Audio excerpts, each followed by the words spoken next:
Hello. This video is just going to be an update on what's going on because it's the holiday season.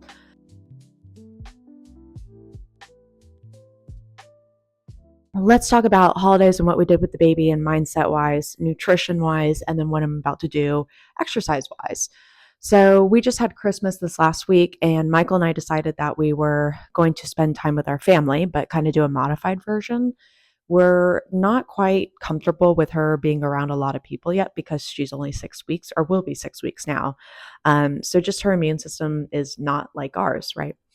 So my family did essentially like 3 days worth of holiday stuff. So we had a lighter dinner Christmas Eve, and then a big family dinner Christmas Day, and then a breakfast on the following day. The lighter dinner, we just brought her over. It was fine. Everybody was an adult and older. But on the Christmas Day dinner, there was going to be some kids there.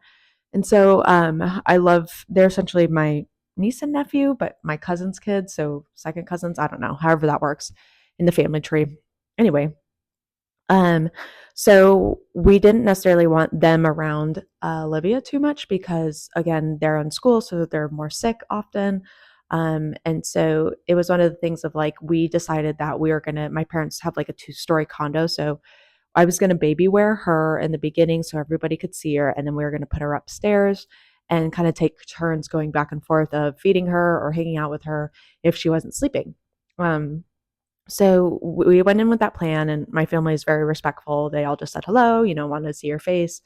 And the baby wearing is a great strategy that was recommended to me by my cousin's wife, actually. So shout out to Meg for giving me that recommendation of keeping her safe by baby wearing, but still being able to present the baby to the family.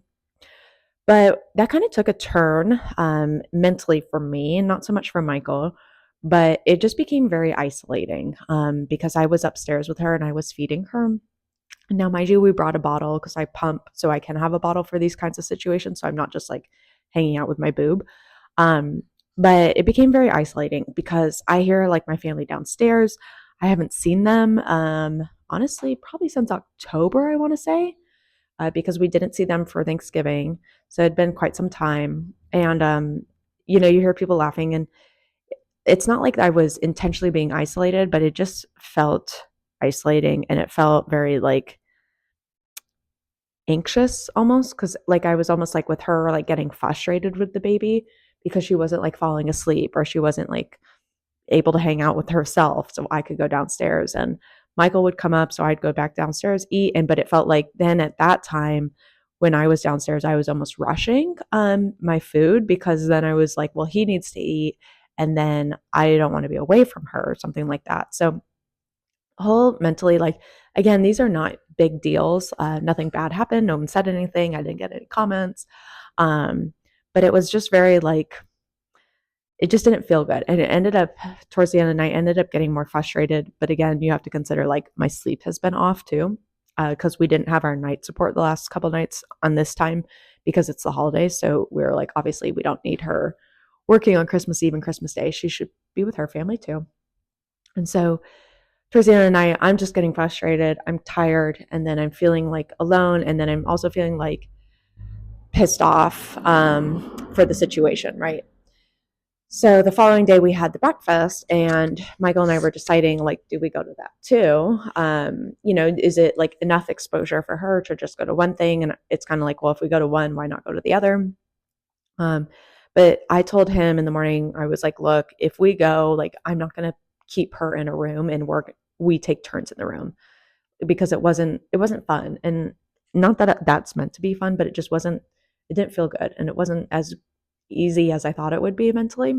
Um, so I said, if we go, we're either like full send, just you, me, and my mom, or my dad will hold her. But we're going to be with everybody, or we don't go at all because I don't want to be at like another person's house. Because my parents' house is one thing because it's comfortable, but it was my uncle's house, and his house is comfortable, but it's not your parents' house, right? And so I was like, I don't want to go there and just be in a room, like trying to figure that out. And he was like, all right. So we decided to go. And then we decided like she just hung out with us. And again, my family is very respectful. Everybody just kind of hung out, looked at her, and then it was good. So much better third day option for our holidays. At this point, we're kind of just like, well, we've already done that. why not just keep going in certain situations. So we went to Cars and Coffee yesterday. Again, wore her, but we are around other people. Christina, if you don't know who she is, she's my podcast co-host, friend, probably she best friend, soulmate. She's like the yin and yang of our business. Um, I don't know if I'm the yin or the yang and which one she is, but either way. And she is having a party this week, so we're talking about going to that. So it's kind of one of those things of like, now we're more comfortable with being socializing, because we also use this holiday time as a way to get comfortable, like with the strategy of how to bring the baby around, what we need to do, how to say, no, you can't hold the baby, or like how to have little kids hold the baby and whatnot like that. So mentally, that came out much better. Nutrition wise, I've actually started counting calories yesterday and today, and no, the day before. So the day before I was at 2200 ish. Yesterday I was at 2700 ish. Today I'll see what I'm at. I'm curious to see where I am. And I feel like I have a little bit more time now that I've gotten familiar with the baby and her schedule, and that we have like kind of a system going on. So I'm curious to see where my nutrition is at on the day to day. But what I want to talk about is the nutrition for the holidays, because this is a big thing that a lot of clients get hung up on. And they decide, if they have the one Christmas meal, that fuck it, they already ruined everything, or they're going to save their calories for the Christmas meal so that way they can overindulge, which actually is like a binge eating type scenario. So what I want to talk about is how I walk through that. And I used to do like save the calories, don't eat breakfast. That way I could have like the Christmas like overindulgence. I wake up the next morning and I got to work off the calories. I used to, what else did I do? Not eat breakfast the following day. That way it balanced out the calories. I don't know. All that kind of stuff that you've probably done. And maybe some of you recognize some other behaviors. So when we look at Christmas or like a holiday time, so for example, I had 3 meals that I knew were going to be less nutrient dense per se. So I always talk about a spectrum: more nutrient dense versus less nutrient dense. More nutrient dense is where I tend to live 98% of the time of the year. So if I keep that in my mind, and then of course have the confidence that I do that, because that's another thing I see with clients is they have these behaviors and patterns, but they haven't recognized that they actually are in what they picture as their ideal self. They more so think that if they don't stay within this track, they're going to fall off, but evidence has shown them contrary. So let's preface that. So with these 3 days, so I've got 3 non-nutrient dense meals, right? So they're going to be more higher fat, more higher calorie. And I think, okay, so I typically have about we'll say 4 meals a day, give or take. So if I've got 4 meals a day times 3, so 12, only 3 out of my 12 meals on those 3 days are going to be off the grid or off track or whatever you want to phrase it. Not good. That's a better one. So I'm going to have 3 not good meals out of 12. And when we look at that, that's not even half. So if we want to look at meals in that sense of I'm only having 3 out of 12 meals that are actually going to be less nutrient dense, that kind of changes our perspective of what's going on. So initially, when I went into this, I knew that was going to happen. In the past, I would have done those behaviors. I would have starved or worked out or burned them off somehow, or honestly tried to restrict myself at the meals and then ended up like binging on something because I told myself I can't. And when we tell ourselves that we can't have something, it just makes us want it more. So think of like if you have kids, or like a teenager, right? Or you in your teenage years, if you said, oh, you can't do this, what did you turn out doing? You most likely tried to do that because it was like forbidden and we want to do the forbidden thing. So this year, nutrition wise, was really good. I ate until I was full. I made sure to get movement in those days. Again, I'm still doing about that 15 to 20-minute workout per day with the 2 exercises, or 2 to 3.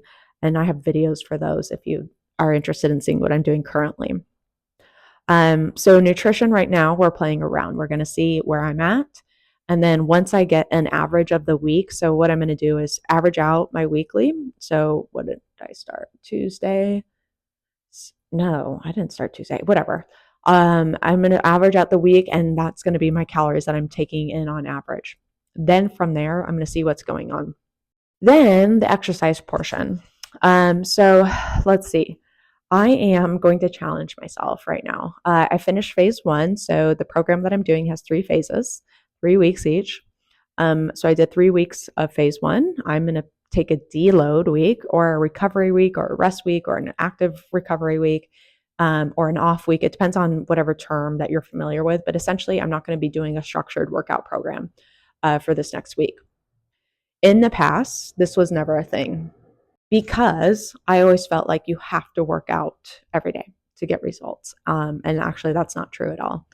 And I've seen better results by doing less, which is great, especially postpartum.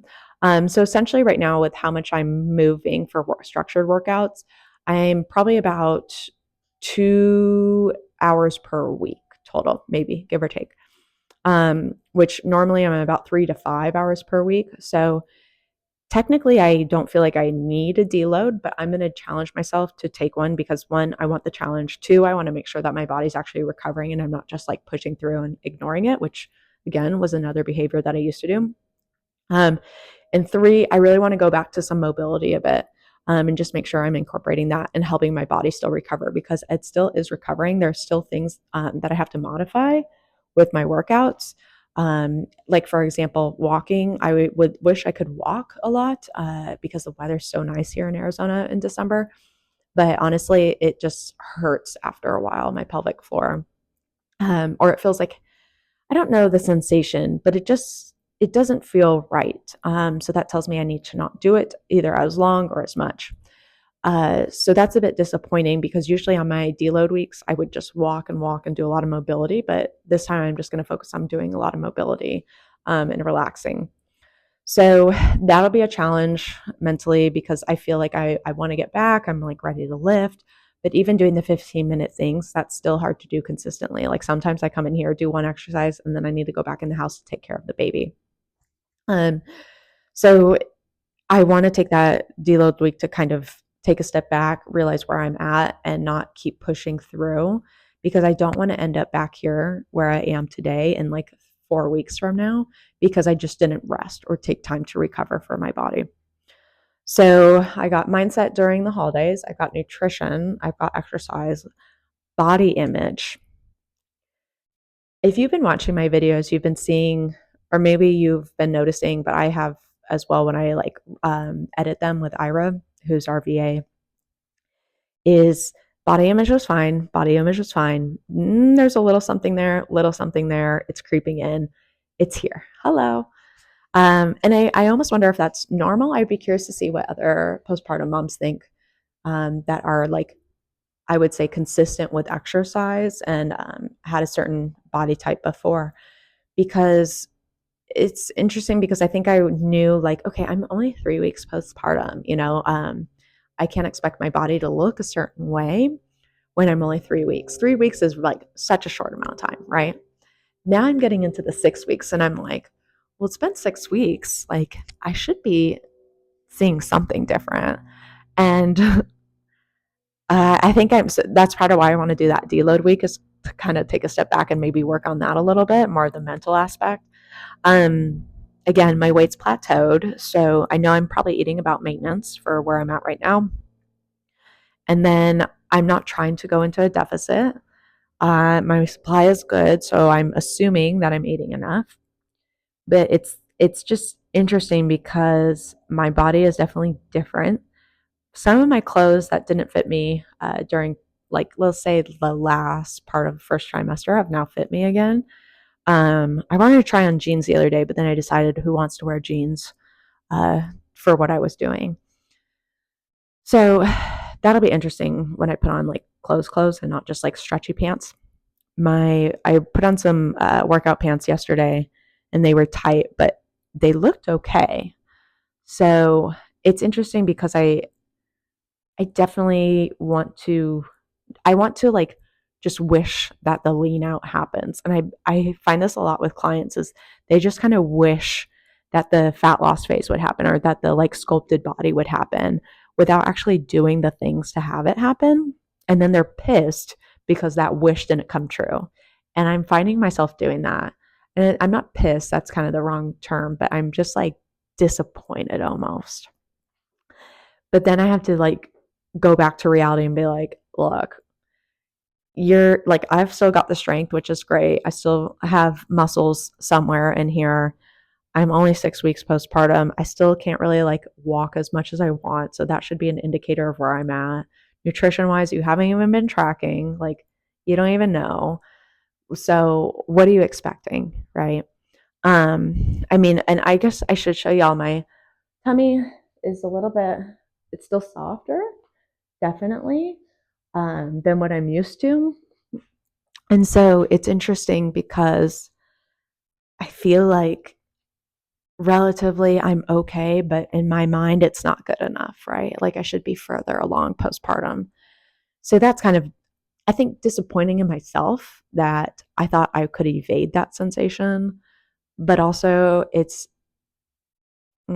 almost a benefit, I would say, because now I better understand what clients are going through. And then it's also a benefit to me of that challenge. So just wanted to provide an update of me talking to y'all. Not much going on. Again, I'm going to do a couple other videos this week for you guys. But deload week, and then when I go into my next phase of my program, we'll have new videos for you of my workouts. If you have any questions, please post them below and I will respond. Be sure to like, comment, and subscribe. And if you appreciate this information and you find it useful, be sure to share it with somebody else or let me know.